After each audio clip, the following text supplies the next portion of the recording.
हमने देखा कि श्रीलंका भी ढह गई, उसके नीचे जो है साउथ अफ्रीका भी ढह गई, जो कि 135-136 रन आखिरी 10 ओवर में बनाया करती थी, वो 100 रन भी नहीं बना पाई।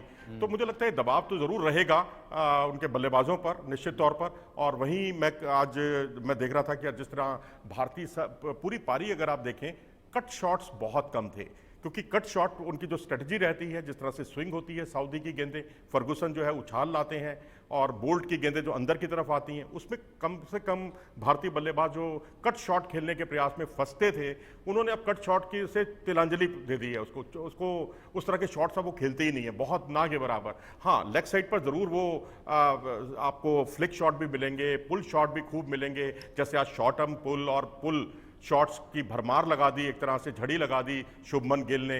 जिस तरह से जितना अच्छा बॉलर उतनी अच्छी उसकी धुनाई, ट्रेंट बोल्ट को जिस तरह से शुरुआती ओवरों में जो है रोहित शर्मा ने जो बड़े शॉट्स लगाए और बोल्ट पर 2 छक्के लगाए उन्होंने एक्स्ट्रा कवर के ऊपर से, बिल्कुल जैसे एक छक्का उन्होंने एक्स्ट्रा कवर पर, आपको याद होगा कुछ दिन पहले सूर्य कुमार यादव ने लगाया था। ऐसे ही स्टेप आउट करके आज जिस तरह से श्रेयस अय्यर खेले, वो काबिल तारीफ था। आउटशाइन किया है। And Rohit, the way this team is playing, अब ये हम लगातार कह रहे हैं, और हर मैच से ये चीज़ हमारी ये डिस्कशन जो है वो स्ट्रांग ही हुई है। मनोज जी भी बात करते हैं, आप भी करते हैं, मैं भी करता हूँ, अनिल भी करते हैं, कि जो भी मैच जीता है, जीत इतनी कन्विंसिंग है ना, मतलब परफॉर्मेंस के साथ जीत कन्विंसिंग, दूसरे वाली हारने वाली टीम के बीच का जो मार्जिन इतना ज़्यादा, इतना बड़ा है ना, कि अब शायद हम एक ऐसी लम्हे पर खड़े हैं कि वर्ल्ड कप शायद एक टाइटल ही नजर आता है, अगर मैं गलत नहीं। बिल्कुल, ये परफेक्ट क्रिकेट है, इसको मैं एक टाइटल दूंगा, ये परफेक्ट क्रिकेट है। आप देखिए ना, कोई भी मैच ऐसा नहीं है, आप ठीक है 2-1 मैच लो स्कोरिंग भी रहे, हमने देखा ऑस्ट्रेलिया के अगेंस्ट लो स्कोरिंग मैच रहा, लेकिन उस लो स्कोरिंग मैच में जब हमारे बल्लेबाज नहीं चले, तो आप देखिए ना गेंदबाजों ने शुरू से कैसा माहौल बना दिया था। इंग्लैंड के खिलाफ याद कीजिए 229 100 रन से जीते आप। देखिए इंग्लैंड के अगेंस्ट आपने, मैंने कहा ना कि लो स्कोरिंग भी रहे मैचेस, तो अगर आपका एक डिपार्टमेंट नहीं चला तो आपने दूसरा जो डिपार्टमेंट है उसने अपनी जिम्मेदारी को बखूबी निभाया। ऑस्ट्रेलिया के अगेंस्ट भी यही हुआ, इंग्लैंड के अगेंस्ट भी यही हुआ। दूसरी टीम है उसकी हवा टाइट कर दी। और ऐसा नहीं है कि सिर्फ आप पहले बल्लेबाजी करते हुए जीते हैं, आपने दोनों तरह के मैच जीते हैं, चाहे आप पहले बैटिंग कर रहे हैं, चाहे आप सेकंड इनिंग्स में बैटिंग कर रहे हैं। और मुझे तो इस बात में भी कोई शंका नहीं थी, अगर आज इत्तेफाकन ऐसा होता कि सेकंड बैटिंग आती तो मैं पूरा श्योर था कि जीत टीम इंडिया को मिलती। देखिए, जीत कोई मैदान से नहीं मिलती है, जीत मिलती है जज्बे से, जीत मिलती है खिलाड़ी का किस हद तक अपना जो डेडिकेशन है वो टीम को दे रहा है। आप देखिए ना, एक चीज आप देखिए कि खिलाड़ी को आप देखिए किस डेडिकेशन के साथ वो लोग खेल रहे हैं। और ऐसा नहीं है कि एक मैच में चल गया तो दूसरे में नहीं चल रहा, दूसरे में चल गया तो तीसरे में नहीं चल रहा है। हर मैच में अगर बुमराह को आपको ओपनिंग अच्छा देना है बॉलिंग में, तो वो आपको दे जाएंगे, 1-2 विकेट शुरुआत में वो निकालेंगे, उसके बाद शमी कमाल करेंगे, उसके बाद कुलदीप यादव है, उसके बाद सिराज है। तो ये कलेक्टिव एफर्ट है, मैं बार बार इसको कहूंगा, ये कलेक्टिव एफर्ट है और उसी का नतीजा। देखिए, इत्तेफाक 1 मैच 2 मैच में हो सकता है, लगातार 9 मैचों में इत्तेफाक नहीं होता है। हमने वर्ल्ड कप के 9 लीग मैच जीते हैं बहुत कन्विंसिंग तरीके से। तो ये इत्तेफाक नहीं है, ये एक स्ट्रॉन्ग, एक मजबूत टीम का डेडिकेटेड एफर्ट है जो हमको मैदान पर दिख रहा है। फिर चाहे सामने ऑस्ट्रेलिया हो, चाहे सामने साउथ अफ्रीका हो, चाहे सामने इंग्लैंड हो, चाहे सामने न्यूजीलैंड हो, कोई भी हो, हम छोटी टीम को छोटा नहीं समझते, बड़ी टीम को बड़ा नहीं समझते, एक पॉजिटिव माइंडसेट के साथ उतरते हैं मैदान पे। पाकिस्तान वाले क्रिकेटर जो है वो अपने शो में डिस्कस कर रहे होते हैं कि ऐसा है कि ये बल्ले बदल देते हैं, ये गेंद बदल देते हैं, ये बुमराह जब आता है तो दूसरी गेंद पकड़ा देते हैं, तब उनका नतीजा ऐसा आता है। ये ऐसा है कि जब शुभमन गिल बैट करने आता है तो उसको दूसरा बैट दे देते हैं, बाकी खिलाड़ियों का बैट दूसरा होता है। खैर, वो मजाक, वो उनकी अनकन्विंसिंग जो है तरीके की जो बहस है वो वहाँ चलती रहती है। मैं एक बार न्यूज़ रूम से बाहर जाता हूँ, इस वक्त हमारे साथ सुजाता है मुंबई से। सुजाता, कितना जोश आई है? 398 बहुत बड़ा टारगेट। बिल्कुल, और देखिए टीम इंडिया ने जो आज प्रदर्शन किया है उसको लेकर जो भारतीयों में उत्साह था, जो जोश था, वो अब 4 गुना हो गया है। और आज टीम इंडिया मैच जीतेगी, इसको लेकर जो है लोग काफी ज्यादा कॉन्फिडेंट है, लगातार नारे लगाए जा रहे हैं। क्या बोलेंगे? 398 बहुत बड़ा टारगेट है, लग रहा है न्यूजीलैंड उसको हासिल कर पाएगी? नहीं मैम, क्योंकि जब मैच स्टार्ट होने से पहले मैं अपने पेरेंट्स या अपने फ्रेंड्स लोग से भी बात कर रहा था, तो वो लोग बोल रहे थे यार सेमीफाइनल में ये न्यूजीलैंड अंडरडॉग है और हमारी इंडिया मतलब अच्छा खेलती आती है, और न्यूजीलैंड जैसी टीम जैसे अंडरडॉग उनको कोई सेम 4 में भी नहीं रखता था, सुपर 4 में, बट फिर भी वो आ जाते और धीरे से करके फाइनल में घुस जाते। इंडिया का प्रदर्शन कैसा था? बहुत अच्छा, बहुत अच्छा। मैं 290 का सोचा था कि 290 इंडिया करेगी, और अपने 3 तिकड़ी है जो मोहम्मद सिराज, और बुमराह और शमी, ये लोग मतलब कि यहाँ का भी जो हवा बहेगा उसके बाद स्विंग से तो पूरा एकदम उखाड़ देंगे। 290 काफी, बट यहाँ पे तो उन्होंने 100 ज्यादा बना आपको दिया। कुछ नेटवर्क इश्यू आ रहा है, मैं वापस आऊंगा। मतलब इस तरीके की अगर टोटल हो, मैं अनिल आपको भी लेके आता हूं और रोहित को भी लेके आता हूं, फिर मनोज जी आपको भी लेता हूं इसी सवाल से। पहले रोहित आपसे शुरू कर लेता हूं। ठीक है, बुमराह शुरू करेंगे, सिराज होंगे, फिर नीचे शामी आएंगे, मतलब 398 आपको डिफेंड करना है। आपके बॉलर पर क्या दबाव रहेगा सर? वो भी तो जाएगा अपने रिकॉर्ड के लिए, वो भी जाएगा कि भैया एक आधा बॉलर मैं भी आज 5 कर लूँ, 5 विकेट हॉल, जो कि यहाँ पर शमी कर चुके हैं।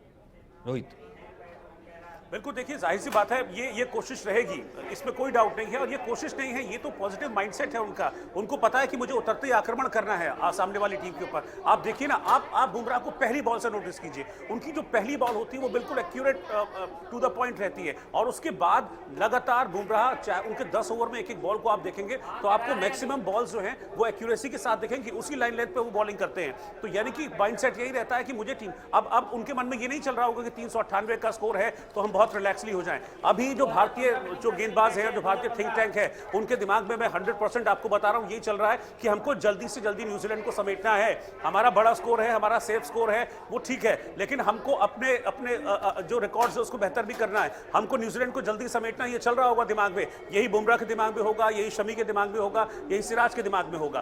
तो आप समझिए कि आप एक इरादा ऐसा लेके उतरते हैं मैदान पे कि हमको जीतना है। जब बल्लेबाज हैं तो वो बल्लेबाजी अपने पूरे रॉ में आकर करेंगे, और गेंदबाज जो है उनका काम है सामने वाली टीम को जल्दी समेटना। तो right from the first ball वो अपनी इस भूमिका में नजर अब तक आते रहे हैं और आज भी आएंगे। और मैं आपको बता रहा हूं, बुमराह इसी चीज के लिए जाने जाते हैं कि इनिशियली 10 ओवर में एक ब्रेक थ्रू मिले टीम इंडिया को, और वो ब्रेक थ्रू वो दिलाते हैं बुमराह, वो करते आए हैं, जिम्मेदारी निभाते आए हैं। आज भी बुमराह यही करेंगे। और मैं आपको बता रहा हूं कि एक कम टोटल पे समेटने की पूरी तैयारी है न्यूजीलैंड को। जब जीत रहे हैं तो शान से जीते। जाहिर सी बात है, जो कन्विंस और जो जिस कन्विंसिंगली बल्लेबाजी होती है वही कन्विंसिंगली गेंदबाजी होती है, क्योंकि ये गेंदबाजी भी विश्व की बेस्ट है। अनिल बिल्कुल, देखिए सचिन, मैं आपको पहले तो एक चीज़ ये बताना चाहूँगा कि वैसे तो कंपटीशन जो है अपनी टीम में ही शुरू हो गया। हमारे सबसे अच्छा प्रदर्शन कौन करेगा, मुझे लगता है कि पिछले आपने जो 9 मैच देखे हैं उसमें एक से एक, चाहे गेंदबाज है चाहे बल्लेबाज है, आपस में प्रदर्शन जो है वो उसका कंपटीशन है। तो मुझे लगता है कि जो बुमराह हैं और मोहम्मद शमी हैं, सिराज हैं, इनमें सबसे ज़्यादा विकेट कौन चटकाएगा इस तरह का, और बहुत जल्दी समेटना चाहेंगे इस पारी को ताकि जल्दी से मैच खत्म हो और आप फाइनल तक जो है और बड़े कॉन्फिडेंस के साथ जो है वो फाइनल तक पहुंच पाएं सचिन। और जिस तरह का स्कोर है आपके सामने, मुझे लगता है कि न्यूजीलैंड की टीम जो है उस पर प्रेशर बहुत ज़्यादा होगा और उसका फ़ायदा टीम इंडिया के गेंदबाज जो हैं वो उठाना चाहेंगे। और इससे पहले आपने देख लिया है कि चाहे सिराज की बात हो, शमी की बात हो या बुमराह की बात हो, उन्होंने लाजवाब प्रदर्शन किया है। नो डाउट, और उन्होंने अपनी टीम को ना केवल प्राउड किया बल्कि जिस कन्विंसिंगली तरीके से गेंदबाजों ने भी जिताया है, वो भी आज एक अपना रिकॉर्ड, वो भी आज जो जिसे कहते हैं कि एक एक्यूरेसी के साथ चाहेंगे कि टीम को, न्यूजीलैंड की टीम को अगर 398 है तो कम से कम टोटल के ऊपर जो है निपटाया जाए। अजय जांडियाल इस वक्त हमारे साथ मौजूद है, सीधा आपको लिए चलते हैं। अजय, कैसे इस वक्त वहाँ पर जोश है? हमने देखा है कि सबसे ज़्यादा जो गूंज है वहाँ पर सरहदी इलाकों से आने लगती है, वहाँ पर जवानों में जोश देखने को मिलता है। 398 आज तो कमाल हो गया। देखिए, आज बिल्कुल हमने सुबह बताया कि कैसे जवान जो है वो सुबह से अपनी ड्यूटी खत्म करके इंतजार कर रहे थे कि वो इस मैच का लुत्फ उठा पाए। मगर इस मैच की या क्रिकेट की क्रेज जम्मू कश्मीर में कितनी है, भारत में कितनी है, ये सब जानते हैं। उसी का नतीजा है कि आप ये सड़कें देखेंगे तो ये सड़कें आज खाली पड़ी हैं। ये मार्केट अमूमन जो है भरी रहती हैं, मगर आज जब भारत सेमीफाइनल में पहुंचा है तो यकीनन उसका असर जो है वो सड़कों पे देखने को मिल रहा है। कुछ लोगों से बात करते हैं। क्रिकेट में जो कल हम बात कर रहे थे वैसा ही नतीजा है आज। देखिए, हमने पहले दिन से ही, जब से आपने इंटरव्यू करना स्टार्ट किया तब से कहा है कि ये अश्वमेव घोड़ा है जिसको कोई नहीं रोक पाएगा। तो आज थोड़ी सी कसक जो है वो बाकी रह गई है, क्योंकि हमें लग रहा था कि आज 428 वाला जो वर्ल्ड रिकॉर्ड है वर्ल्ड कप में वो टूट जाएगा, लेकिन कहीं ना कहीं शुभम गिल का इंजर्ड होने का कारण रहा है कि 450 क्रॉस नहीं हो पाया है। लेकिन हमें यकीन है कि हम फाइनल में 450 क्रॉस कर देंगे। और मैं समस्त भारतीय टीम को बधाई देना चाहता हूं कि बहुत ही अच्छे तरीके से खेले हैं, टीम के चलते खेले हैं और टीम वर्क हुआ है। और इसकी बहुत बहुत देशवासियों को और खासकर इंडिया की टीम को बधाई। आज विराट कोहली ने अपने 50 शतक पूरे कर लिए और सचिन तेंदुलकर का रिकॉर्ड भी टूट गया, तो कहीं ना कहीं खुशी डबल हो गई। बिल्कुल, बहुत खुश हैं हम। इंडिया ने बहुत अच्छी परफॉर्मेंस की है, तो इसके लिए हम बहुत खुश हैं। रात को हम आज बम पटाखे चला के ये खुशियां मनाएंगे। दिवाली एक बार फिर मनाएंगे हम। दिवाली एक बार फिर होगी। आज विराट कोहली के 50 शतक हुए, सचिन तेंदुलकर का रिकॉर्ड फिर से तोड़कर जो है वो डबल खुशी दे गया। देखिए, एक समय लगता था कि जो सचिन जी का जो है वो रिकॉर्ड कभी टूट नहीं पाएगा, लेकिन हमें लग रहा है कि ये तो विराट कोहली जिस तरीके से, जिस स्पीड से खेल रहे हैं, ये तो सेंचुरी पार कर देंगे, शतकों की सेंचुरी पार कर देंगे। और आपको बता दूं कि अबुल, लगातार भारत में जो प्रेम है क्रिकेट का वो लगातार बढ़ता जा रहा है, नशा जो है वो बढ़ता जा रहा है, क्योंकि युवा खासतौर पे आप देखें तो अब जिस तरीके से आगे आ रहे हैं, शुभमन गिल की बात की जाए या तमाम बाकी जो प्लेयर्स की बात की जाए, अय्यर की बात की जाए, जिस तरीके से उनकी परफॉर्मेंस रही है, वो मेरे साथ कुछ और लोग हैं। आपसे ये जानना चाहूंगा, जिस तरीके से अय्यर की परफॉर्मेंस सेंचुरी और उसके बाद कोहली की सेंचुरी, अब बॉलिंग भी इतनी जबरदस्त होगी। बिल्कुल ही 101%। और इस बार तो हमारे प्लेयरों ने बड़ा अच्छा काम किया है। रोहित थोड़ा सा उसकी यही सोच थी कि मैं जल्दी जल्दी स्कोर मारूं और कंप्लीट कर दूं, लेकिन नहीं, वो थोड़ा सा हड़बड़ा गया। बाकी कोहली ग्रेट मैन है, वो भी उसने अच्छा किया है। बाकी सुरेश अय्यर की सेंचुरी तो एक कमाल की सेंचुरी हुई है। और शुभम गिल वो रिटायर हर्ट जरूर हुआ, लेकिन उसने भी अपना कंट्रीब्यूशन दे दी। दूसरा राहुल ने 27 बॉलों में 39 स्कोर मारे हैं, मार्लेस। और हम कहते हैं कि ये इंडिया जो है ना, ये बड़े ऊपर स्तर पर पहुंच गई है और ये मैच बड़े स्कोरों से जीत लेंगे। बड़े स्कोर्स के साथ जो है वो मैच जीतने की तैयारी जो है वो इंडिया टीम ने कर ली है। और अब बॉलिंग भी उसी तरह से सटीक होगी, तो यकीनन नतीजे जो हैं भारत का, जो जैसे लोग कह रहे थे कि भारत का ये अश्वमेध घोड़ा जो है ये रुकेगा नहीं और जीत का रथ जो है वो लगातार आगे बढ़ता रहेगा। जी अबुल। जाहिर सी बात है, ये इस तरीके से आगे बढ़ता रहेगा। और फिलहाल रोहित, एक बार फिर से आपको 398, मतलब इस वक्त क्या सोच क्या रहा होगा न्यूजीलैंड के? वहां स्ट्रेटजी तैयार भी कर रहा होगा, तो किस तरीके से सोच रहा होगा? भैया सेमीफाइनल है, डू और डाई है, मौका तो वो भी लेगा। और वही टीम है ये न्यूजीलैंड जिसने भारत को बाहर किया था 2019 में। रोहित, सचिन, 398 बहुत बड़ा स्कोर है। देखिए, मुझे लग रहा है मैं ये कह रहा हूं कि न्यूजीलैंड, एक बात बताइए, मैं ये पूछ रहा हूँ, न्यूजीलैंड ड्रेसिंग रूम में बैठ के क्या सोच रहा होगा कि हमें किस माइंडसेट से जाना है? ये वो टीम है जिसने हराया था भारत को, वर्ल्ड कप से बाहर किया था, तो गिव अप तो इतनी जल्दी नहीं करेगा, लेकिन फिर भी क्या सोच रहा होगा? 398। देखिए, सबसे पहले तो न्यूजीलैंड यही सोच रहा होगा कि पिछले 2019 की वाली जो भारत की टीम और ये 2023 वाली इंडियन टीम, इसमें बहुत बड़ा अंतर है। वो ये सोच रहा होगा यार हमको करना क्या है। बल्लेबाजों ने तो देखिए हमारा जुलूस निकाल ही दिया है, अब कहीं गेंदबाज भी जुलूस निकालने की तैयारी ना कर रहे हो, ये सबसे पहले उनके दिमाग में चल रहा होगा। लेकिन ऐसा नहीं है, न्यूजीलैंड टीम कमजोर टीम नहीं है, क्योंकि न्यूजीलैंड ने भी इस वर्ल्ड कप में अच्छा क्रिकेट खेला है। और जब वर्ल्ड कप शुरू हो रहा था तो वर्ल्ड कप के दावेदारों में से एक नाम न्यूजीलैंड का भी था, अंडरडॉग उसको माना जा रहा था, लेकिन उसने अच्छी क्रिकेट खेली है न्यूजीलैंड ने। हमने देखा भी है, चाहे वो रचिन रविंद्र हो, जिनका बल्ला बहुत अच्छा इस बार चला है वर्ल्ड कप में, और वो कहते भी हैं, अपने कहानी बताते हैं कि मेरा जो नाम है रचिन रखने के पीछे एक बड़ी कहानी है कि मेरे जो पिताजी थे वो सचिन तेंदुलकर और राहुल द्रविड़ के फैन थे, तो राहुल का र ले लिया और सचिन का चिन ले लिया, दोनों को जोड़ दिया तो मेरा नाम रचिन बन गया। और उन्होंने एग्जैक्टली इस तरह की परफॉर्मेंसेस वर्ल्ड कप में दिखाई भी है, तो हम एकदम से अंडर एस्टिमेट नहीं कर सकते। ठीक है, प्रेशर है, 398 को चेस करना कोई आसान स्कोर नहीं है, और वो भी ऐसी पिच पर जब आप दूधिया रोशनी में बल्लेबाजी कर रहे हैं, समंदर आपके पास में है, तो बहुत सारी कंडीशंस होती हैं जो अगेंस्ट बैटिंग टीम जाती है। लेकिन हमको देखना होगा यहाँ पर कि इनिशियल स्ट्रैटेजी उनकी यही होगी कि भाई हम ओपनिंग स्टैंड हमको थोड़ा सा ठीक ठाक मिल जाए। अगर 10 ओवर में 70-80 रन भी बन जाते हैं तो उसके बाद वो वहां से पारी बिल्ड करने की कोशिश करेंगे। लेकिन यही इंडिया की स्ट्रैटेजी यही रहनी चाहिए कि हमको इनिशियल 10 ओवर में विकेट चटकाने हैं, क्योंकि अगर ड्यू फैक्टर आता है तो ड्यू फैक्टर में फिर बॉलिंग टीम को परेशानी हो सकती है, बॉल को ग्रिप करने में परेशानी। तो इनिशियल 10 ओवर्स बहुत ज्यादा इंपॉर्टेंट होने वाले हैं न्यूजीलैंड की पारी में। अगर हमने वहां से विकेट चटका दिए शुरुआत में, तो शुरुआत में हम न्यूजीलैंड को दबाव में ले लेंगे और फिर मुझे लगता है कि 150 के नीचे नीचे न्यूजीलैंड को हम समेट देंगे। लेकिन रचिन रविंद्र, केन विलियमसन और डेरल मिचेल वो एकमात्र ऐसे बल्लेबाज हैं इस वर्ल्ड कप में जिन्होंने इंडिया के अगेंस्ट सेंचुरी लगाई है। 130 रन बनाए हैं लास्ट मैच जब खेला गया था इंडिया और न्यूजीलैंड के बीच में। तो ये 3 बल्लेबाज हैं जिन पर आपकी नजर होनी चाहिए। अगर आपने शुरू में रचिन रविंद्र को सस्ते में आउट कर दिया, सस्ते में निपटा दिया, तो आप समझ लीजिए कि आपने बहुत बड़ा जो किला है वो उनका ढा दिया है, लेकिन इसके बाद रेगुलर इंटरवल्स पर विकेट लेना बहुत ज़रूरी है। आप इस स्ट्रेटजी पर चलेंगे, स्ट्रेटजी पर काम करेंगे तो इंडिया टीम बहुत आसानी से विकेट इस मैच को जीत लेगी, बहुत कोई दिक्कत होने वाली नहीं है। लेकिन न्यूजीलैंड की स्ट्रेटजी यही होगी कि एक अच्छी ओपनिंग पार्टनरशिप मिले और सब न्यूजीलैंड की जो निगाहें हैं इस वक्त रचिन रविंद्र और उसके बाद केन विलियमसन, इन दो खिलाड़ियों पर टिकी होंगी। मनोज जी, चांस तो लेगी? नहीं, बिल्कुल नहीं है जी। कोई इससे हारने के लिए कोई भी नहीं उतरता, चाहे कितना भी बड़ा लक्ष्य हो। डेरिल मिचेल ने शानदार हारने के सेंचुरी लिए कोई बनाई नहीं थी। उतरता सर, जब सामने वाला इस तरीके से पंच मार के हरा दे सर 55 रन पे श्रीलंका, हारने के लिए वो भी नहीं आए थे, वो भी वर्ल्ड कप खेल रहे थे। बेचारी श्रीलंका बोर्ड की क्रिकेट की क्या हालत होगी आपने हमने देखा है सर, वो सपने में भी नहीं सोचते होंगे ऐसा वर्ल्ड कप आएगा।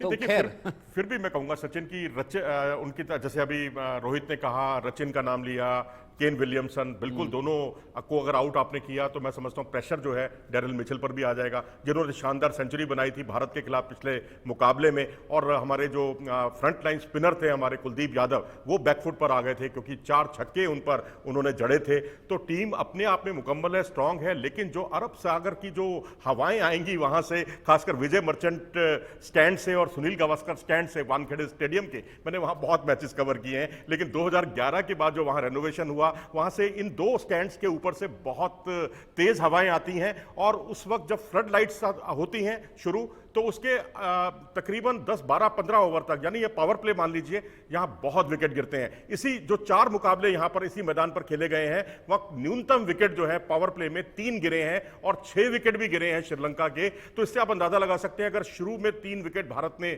चटका लिए, चाहे आप कितना भी सावधानी के साथ खेलें, तो क्योंकि कई गेंदें बिल्कुल अनप्लेबल हो जाती हैं यहां पर, तो वो भारत के लिए खुशियों का पैगाम लेकर आएगा और हो सकता है मैच की तस्वीर आपको 10 ओवर के बाद ही दिखाई देने लगे। और अनिल, केन विलियमसन का जो चेहरा था कुछ उस वक्त ही हम पढ़ सकते थे जिस वक्त वो टॉस हारे। बिल्कुल सचिन, देखिए मुझे लगता है कि आपका सवाल ये था कि ड्रेसिंग रूम में न्यूजीलैंड की टीम क्या सोच रही होगी। मुझे ये मेरा मानना है कि वो बैकफुट पर पहले थी और अब उनको समझ आ गया है कि गलती हो गई है। टीम सऊदी जैसे जो उनका सऊदी और ट्रेंट बोल्ट जैसे जो गेंदबाज हैं उनको 80 से 100 रन 10 ओवर पे पड़ गए। अब उनका यही कोशिश होगी कि पहला विकेट जो है अगर वो कहीं 100 रन की साझेदारी हो जाती है तो कहीं उनका जो प्रेशर है कम होगा। लेकिन मुझे नहीं लगता, क्योंकि डेविड कॉनवॉय जो हैं वो बहुत जल्दी सस्ते में आउट हो रहे हैं। और जिस तरह से रोहित ने बात की कि केन विलियमसन, रचिन रविंद्र और मिचेल, ये 3 खिलाड़ी हैं जिनका प्रदर्शन भारत के खिलाफ अच्छा रहा है। केन विलियमसन तो मुझे लगता है कि वो खिलाड़ी हैं जो रुककर खेलने का मादा रखते हैं, लेकिन स्कोर इतना बड़ा है। और पिछले मैच में भी ड्यू फैक्टर की बात हो रही थी, लेकिन आपने देखा जडेजा जो है उनके लिए कोई पिच मायने नहीं रखती है, वो जहां उनकी गेंद चल पड़ती है। पिछले मैच में 5 विकेट उन्होंने झटक लिए थे, लेकिन बात यही हो रही थी कि ड्यू फैक्टर होगा। और सचिन, मैं एक चीज और बताना चाहूंगा। सचिन तेंदुलकर ने विराट कोहली की तारीफ में एक ट्वीट किया है। उन्होंने कहा है कि जब आप फर्स्ट टाइम टीम में आए थे उनके साथ एक प्रैंक हुआ था उनके पैर को छूने को लेकर, और उन्होंने लिखा है कि मैं हंसते हंसते थक गया था। अच्छा, लेकिन उन्होंने बाद में अपने प्रदर्शन के जरिए उनका दिल जीत लिया। आज क्योंकि विराट का दिन है, एक फैक्ट मैं भी शेयर करता हूँ। विराट का पहला टीवी इंटरव्यू मैंने ही किया था। जो विराट का पहला टीवी इंटरव्यू है वो मैं चैनल का नाम नहीं लूंगा, वो उसका साइट पर मौजूद है, वो मैंने ही किया था। वो धर्मशाला में था, अंडर 16 खेला था वो कैंप के लिए। उस वक्त हम प्रोबेबल्स के लिए कर रहे थे कि आने वाले वक्त में कितने बड़े खिलाड़ी बन सकते हैं। तो धर्मशाला का वो जो इंटरव्यू जो है मुझे आज भी याद पड़ता है कि छोटे से गोल मटोल से विराट कोहली थे, वो मैंने सचिन ने यही लिखा है कि रोहित छोटा सा, ठीक है रोहित एक कुछ कहना चाहते हैं, अनिल वापस आऊंगा। एक मैच का जिक्र करना चाह रहा हूं मैं सिर्फ ये कहना चाह रहा हूं कि देखिए हम बिल्कुल भी कमजोर समझ के न चलें न्यूजीलैंड की क्रिकेट टीम को। मैं आपको इसलिए एक उदाहरण के तौर पर न्यूजीलैंड और ऑस्ट्रेलिया का जो मैच हुआ था वो सामने रखने जा रहा हूं। इसी वर्ल्ड कप का मैच है। 388 चेस करना था न्यूजीलैंड को, 383 बना दिए थे न्यूजीलैंड ने, और उसमें रचिन रविंद्र ही थे जिन्होंने सारा का सारा डिफरेंस किया था, मैदान पर टिके रहे थे और एक बड़ी पारी रचिन रविंद्र ने खेली थी।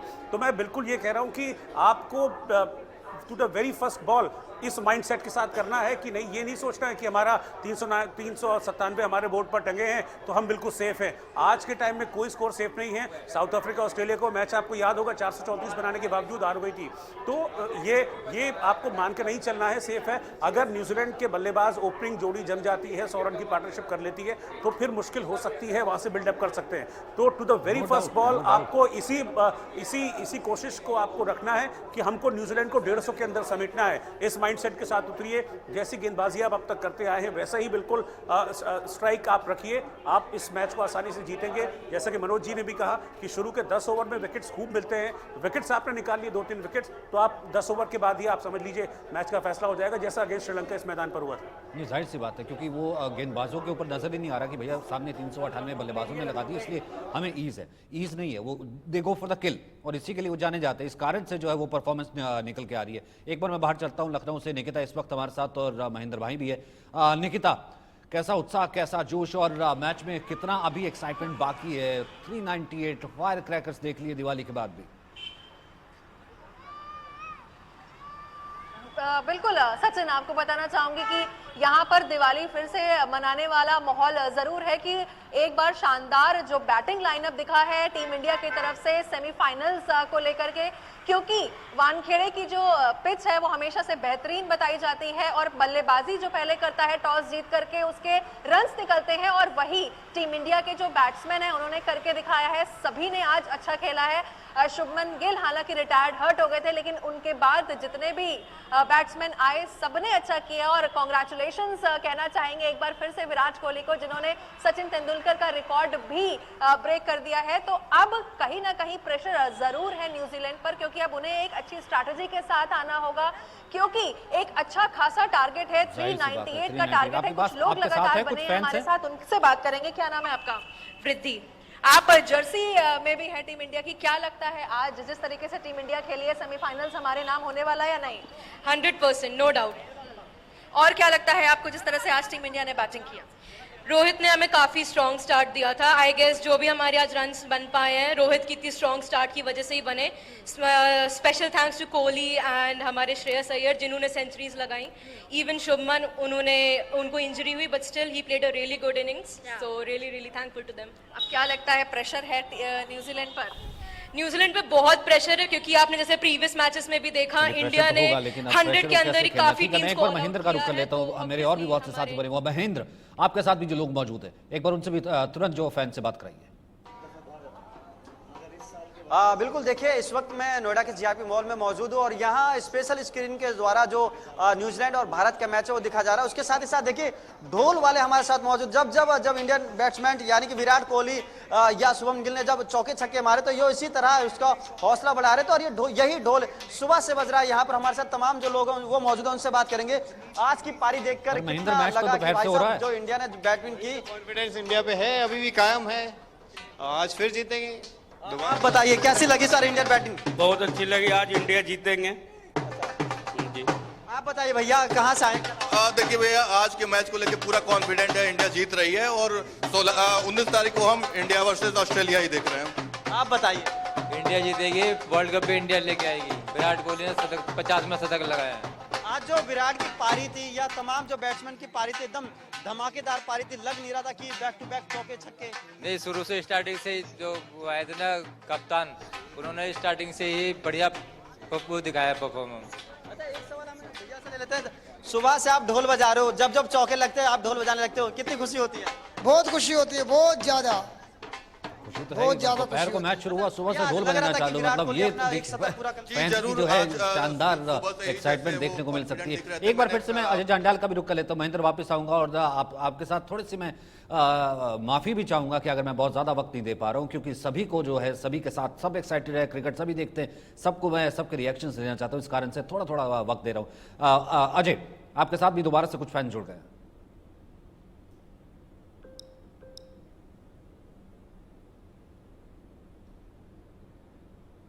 अजय, आपकी आवाज नहीं आ रही, शायद मैं ठीक करवाता हूं, क्योंकि वहां तो मुझे नजर आ रहा है पटाखे बजने शुरू हो गए। ये देखिए वहां तो बम, ये देखिए वहां तो अनार जला जा रहे हैं। मनोज जी, दिवाली चल रही है अभी? जी हाँ, अभी तक तो हमने दिवाली जो है बल्ले से आतिशबाजी देखी थी, अब तो ये आपको सचमुच के अनार देखने को मिल रहे हैं। और मैं